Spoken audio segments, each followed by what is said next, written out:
ang ating mga politiko, grabe yung pag-display ng kanilang mga wealth. Sa congressional hearings, makikita nyo yung suot nilang relo, mga alahas, mga damit, Correct. mga bag, mga sapatos na mamahalin. Habang ang mamamayang Pilipino, hirap na sa palaging pagtaas ng presyo ng bilihin. Dahil sa very extreme na ang problema, kailangan mo rin ng harsh, extreme solution. How? The AFP will declare withdrawal of support to the Commander-in-Chief. Nandun ang people support. Walang nagawa ang sitting president na patalsik. Well, kung na-contempt sila, di nandun sila sa custody ng Congress. Aside from your allowance, from your regular budget, nakakatanggap po ba kayo ng envelope just like Yusek Mercado and Director Osias from ASEC Paharda? Yes, sir. What's up mga kababayan? News That Matters here. Dito sa video natin ngayon ay ating panoorin o pakinggan itong mga nagbabagang balita mga kababayan. Tila'y may nagbabadyang kudeta sa loob ng AFP na kung saan nagpost sa social media ang isang general ng AFP na di na natutuwa sa korupsyon na nangyayari sa loob ng gobyerno. At dumagdag pa nga nang malaman nila na balak patalsikin ang ating Vice Presidente na si VP Sara. Anong sa tingin nyo dito mga kababayan? Na wika dito sa video na ito handang i-withdraw ng nakararami sa AFP ang suporta sa kanilang Commander-in-Chief na si Bongbong Marcos sapagkat mas panig sila sa mga Duterte dahil kitang-kita naman kung paano hinahayaan ni Bongbong Marcos na mangurakot ang mga kongreso at sila din ay naging pabaya sa mga bilyong-bilyong pondo na nilalabas sa kaban ng bayan. Nawika nga ng taong bayan hindi lang tubig lang nawala, kundi naibulsa ang mga ito. Tulad na lamang ng flood control project na pinagmayabang sa zona ni Bongit. Pero bago ang lahat mga kababayan, huwag niyo po sana kalimutan mag-like at subscribe para updated ka sa mga uploads ko araw-araw. At yun na nga mga kababayan, sa tingin ng nakararami dahil sa pinambibilis ng mga pulpul na kongreso ang impeachment kay VP Sara, hindi na matatahimik ang sambayan ng Pilipino na mag-angklas pa, na mag-people power na at ang mga AFP magkudeta na. Lalo na ngayon na itong si Congressman Chua at ang mga young guns ni Tambali Zabonget pinatitiktikan ang mga opisyales ng OVP. Kasama na rin dito si VP Sara. At kasama pa na may fake witness na namang lumantad sa harap ng kamera. Kung kaya naman hindi ko na patatagalin pa, ito na ang buong video. Magandang araw mga kaibigan. Pag-usapan natin ngayon ang pinaka-latest na post ni General Romeo V. Pocis sa kanyang social media account. Medyo mabigat itong kanyang pahayag ngayon tungkol sa korupsyon at ang last option. Ano ang solusyon pag hindi matigil ang korupsyon sa ating bansa? Ang title is Corruption, Military Solution in the Making. Sabi niya, corruption is so pervasive in and out of government and is now a normal occurrence. Agree ba kayo? Agree ako. Grabe ng korupsyon. Sabi niya, it was even institutionalized by Congress through pork barrel allocations, congressional insertions, liquidation by certifications, kickbacks, bribery, and etc. It is evolving into a culture and very soon a national security problem. Worst, it is turning into a national menace, destroying the economic, social, and moral fiber of the country and people. So, agree ba kayo dito na napakalala na ang korupsyon? Agree. Sino ba yung economist? Si Professor Winnie Monson. May napanood akong interview niya na yes, lumalala ang korupsyon. Professor Winnie Monson and all others. Bakit biglang nagkandidato si ex-COA Commissioner Heidi Mendoza? Because of corruption. Si Attorney Vic Rodriguez, bakit biglang nagkandidato na senador? Because of corruption. Undeniable. Ang corruption talaga, ito na yung nagpapahirap sa buhay ng mamamayang Pilipino. Okay, tuloy. On a daily basis, the people who give money to the government in the form of taxes are abused instead of served. The government leaders who partake of the money for themselves and their families wallow in luxury while the people suffer and are left in the fringes in abject poverty. The dire situation is turning the suffering people hopeless and may soon crave for extreme measures.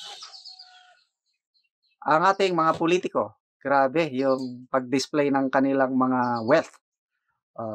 Sa congressional hearings, makikita nyo yung suot nilang relo, mga alahas, mga damit, Correct. mga bag, mga sapatos na mamahalin. Yung isa dyan, may relo, 4.5 million pesos ata ang kantidad. Habang ang mamamayang Pilipino, hirap na sa palaging pagtaas ng presyo ng bilihin. Tumaas na naman ang inflation for the month of October. Bigas, nasaan na yung pangako na 20 pesos per kilong bigas? Hanggang ngayon, mahal pa rin. Okay, ito na. Dahil sa kahirapan ng tao, sabi ni General Poques, ang tao maghanap ng extreme measures. Paano isolve ang corruption? Ito na. Solusyon. Ito, unsolicited advice. Sinong pinapayuhan ni General Poques? The Commander-in-Chief, ito na, Presidente, must put his feet firmly on the ground and intently listen to the people. He must immediately undertake strong measures to stop corruption at all levels. I like this. May pag-asa pa.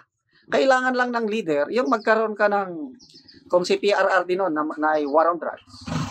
Ngayon, ang Pangulo, habang hindi pa huli ang lahat, magkaroon siya ng war on corruption.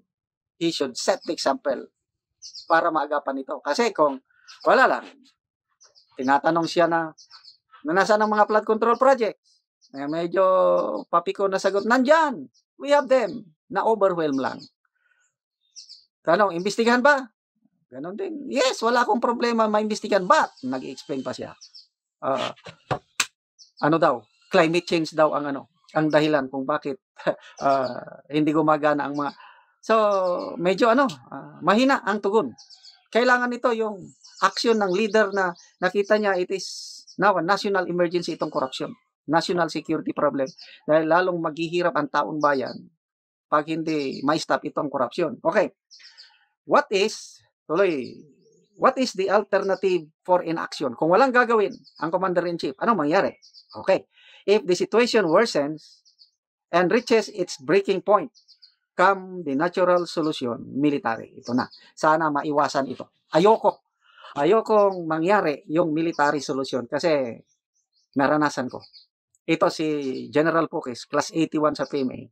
Naranasan din niya yung mga series of 9 kuditas, bloody kuditas noong panahon ng Cory administration, and it's not good. Naku po mga kababayan, narinig niyo yun na may nagbabadyang kodita dahil sa di na nila gusto ang mga nangyayaring korupsyon sa loob ng gobyerno. Na anong sa tingin niyo dito mga kababayan? Magandang ideya ba ito upang magsimula na talaga ng people power? Sapagkat kita naman din natin kung paano nila pinibilisan ng mga kongreso ang pag-impeach kay BP Sara na ang layunin nila malaya na sila makapangurakot sa kaban ng bayan. Once na mawala ang mga balakid, kamukha ni BP Sara na isang Duterte. Kabulusok po, lahat tayo talunan pagdating nito yung military solution. Sana wag.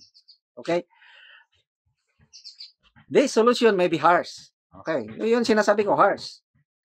This solution may be harsh, deplorable, unconstitutional. Hindi nga, so it's good, inaamin ni General Poques na harsh. Extreme, hindi sana darating. The solution may be harsh, deplorable, and unconstitutional, but will be necessary and acceptable to protect the people. So, bahala na ang taong bayan.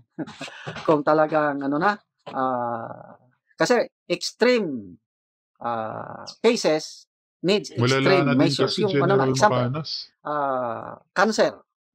Dapat ma-operate ka. Example, cancer sa paa. Di ba? Kailangan putulin ang Those are extreme measures.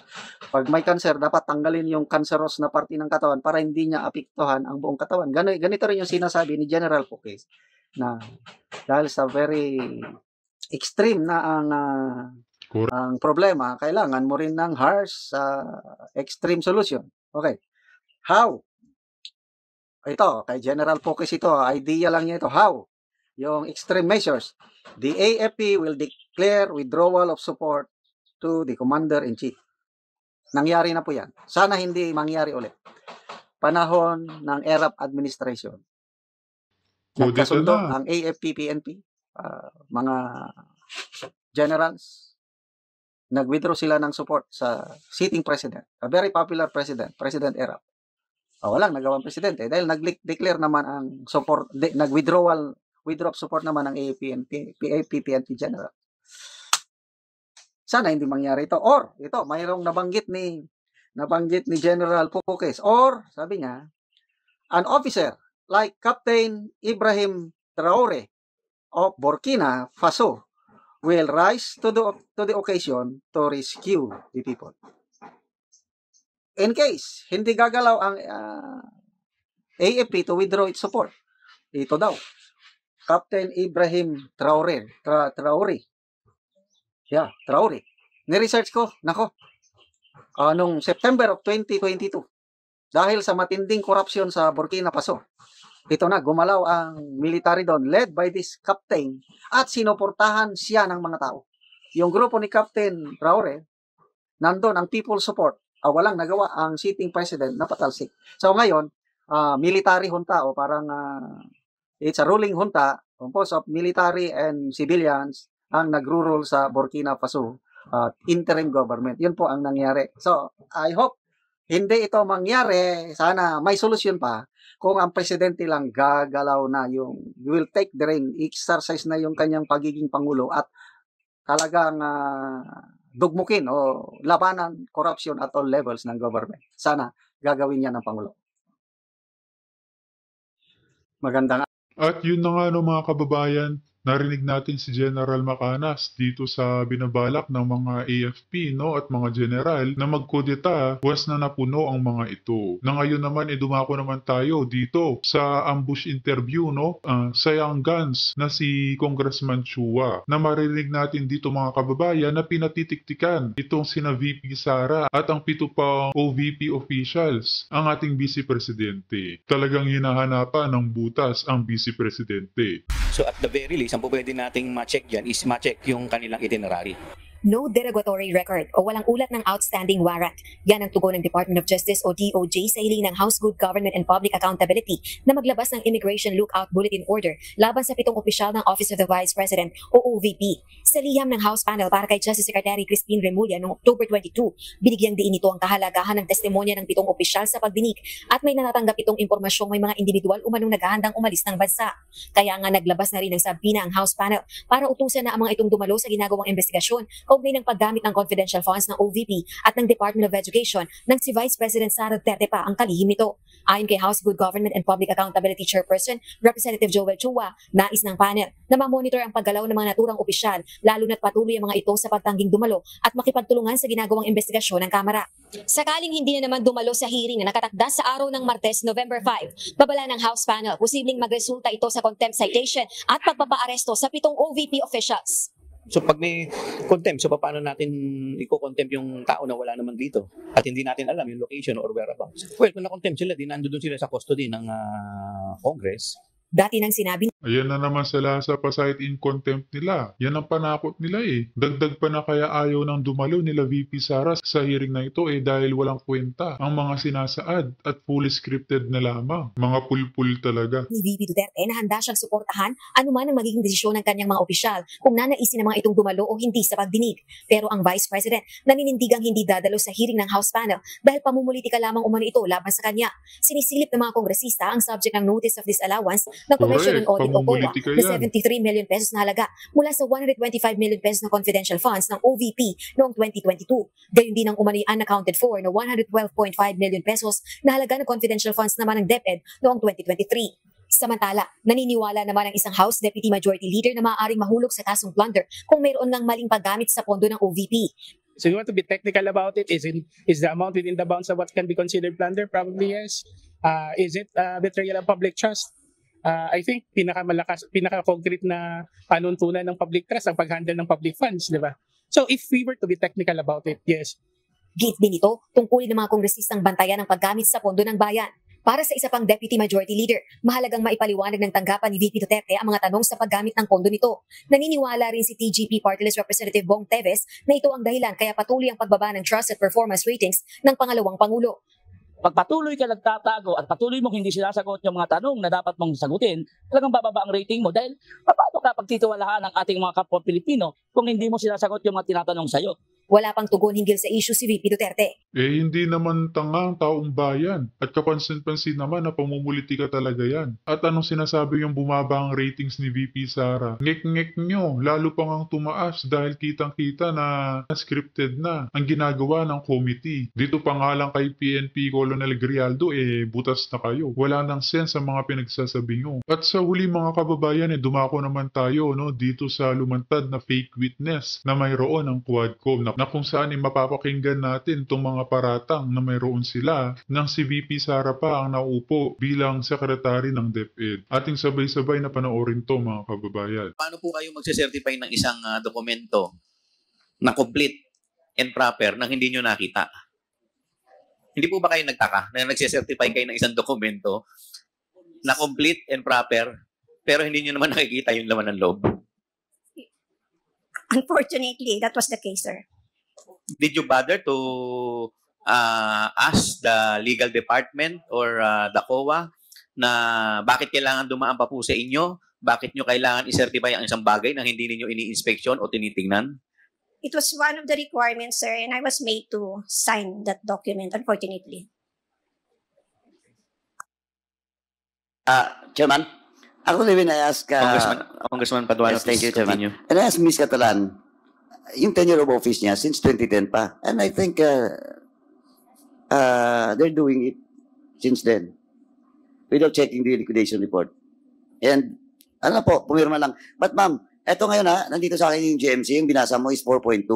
Eto mama, yung 6.3.3. Eto specific mandate of each and every officials is covered by this GMC. Eto 6.3.3. The agency accountant, it's you, ma'am. Tama? And look at 6.3.3D, paragraph D. You are mandated to submit all disbursement vouchers for cash advance for intelligence and confidential activities / projects, with complete required supporting documents within 7 working days from release of the check. Oh. Hindi mo pwedeng sabihin na you're not accountable. Hindi mo rin pwedeng sabihin na diretsong ibigay sa COA. Because malinaw po sa mandate mo that you have to submit disbursement vouchers, confidential activities and projects with complete required supporting documents. Oh. Within 7 days. And I respond, Your Honor. The 6.1.8.4 pertains to the pre-audit of the cash advance. I'm telling about, no, that is not 6.8.4. I'm saying about the 6.3.3B. 6.3. Inconsistent with the provision that was read by Chairman Akop. Your mandate. Anyway, Mr. Chairman, it is on record that the chief accountant of the DepEd never bothered to check the liquidation report. He just signed it without looking at the details of such report. And it is on record, Mr. Chairman. May I respond, Your Honor? This is the first time that we have encountered cash advances for confidential fund. But for the regular cash advances for regular funds, we always ensure that the documents attached to the liquidation of the cash advances were complete. But again, for this, this is the first time that we have encountered these cash advances for confidential fund. And the procedure seems quite different, actually, and honestly.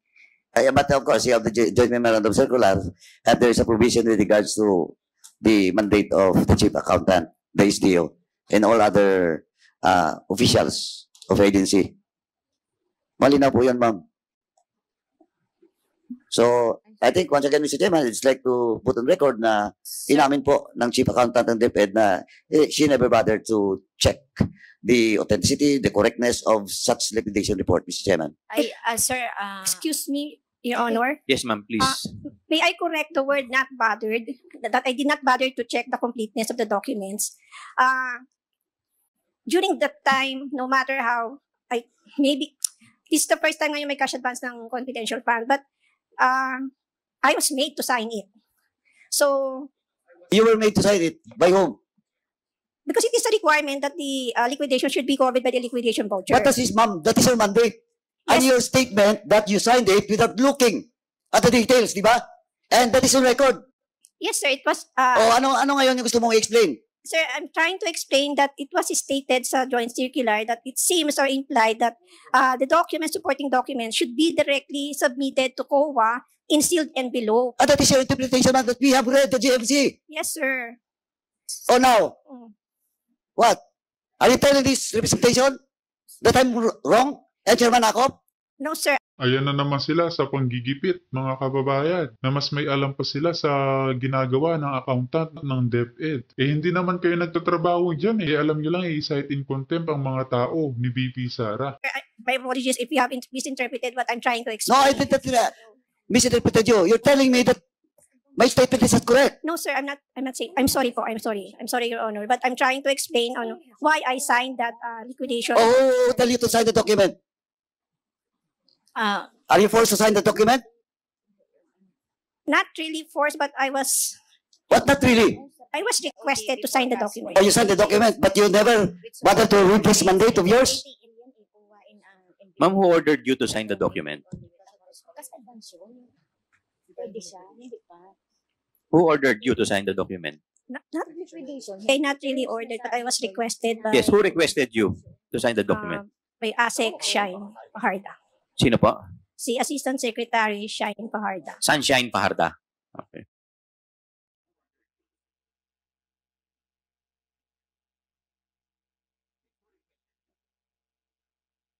ASEC, sa anong department po? Department of Education po. Ano, a specific na ano niya, position? Office ng Secretary. The office of the secretary. But he was not the secretary of this document, di ba? Only her husband. Tama? It was, Edward Farda signed it. BP signed it and you signed it. But you were requested by Ms. Farda? yes, sir. Oh, Mr. Chairman, all the more that we have to, Ms. Sunshine Farda should be present in the next hearing. Para po patutunahanan yung statement ni Ms. Catalan. Sabihin na natin, you were requested to sign it. So why did you sign it? As per request of Ms. Farda? Yes, Your Honor, because it is needed as a covering letter or covering document to the liquidation documents, supporting documents. Oo nga, pero sabi ko na nga, kaya nga statement ko kanina, you don't even bother to check. Pumirma ka lang. Di ba? No, it's either it's your lapse or you were forced to sign it without checking all those liquidation report. Di ba, ma'am? Yes, Your Honor. O, ano bang tama? Nagkamali ka lang. Nakaligtaan mo i-check or you were forced to sign it without checking the liquidation report? It's hindi po nakaligtaan, but it is a needed document in the submission of the liquidation. Of course, I know it. It is needed you have to sign it. But ang question is, siyempre accountable ka, ma'am, because of your mandate and your position, di ba? Now, sabi ko na, nakaligtaan mo or you were forced? I was requested, sir. Hindi nga. Saan ba? Nakaligtaan mo or you were requested? You were requested na pirmahan ka agad without checking the liquidation report? Yes, sir. Oh, Mr. Chairman, again, kung anong word gamitin, requested ba o she was forced to sign it without checking the liquidation report, ganun pa rin yun. Di ba? Ganun pa rin yun. Ma'am, meron po akong isang tanong. Nakakatanggap po ba kayo ng envelope kay ASEC Paharda? Yung totoo po, ma'am. Remember, you are under oath. Aside from your allowance, from your regular budget, nakakatanggap po ba kayo ng envelope just like Yusek Mercado and Director Osias from ASEC Paharda? Yes, sir. Magkakano? Minimal amount lang po. Which is, how much po?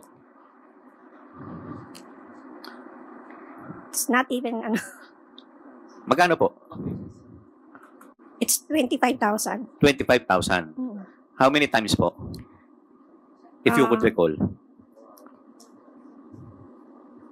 9? Ilan? 9 times. 9 times. From what month up to what month? Let me guess. From February to September? I think so, sir. So, nung September po, tumigil na. Yes, Your Honor. Just like Yusek Mercado. Tama po ba? Yes, Your Honor. So, thank you po.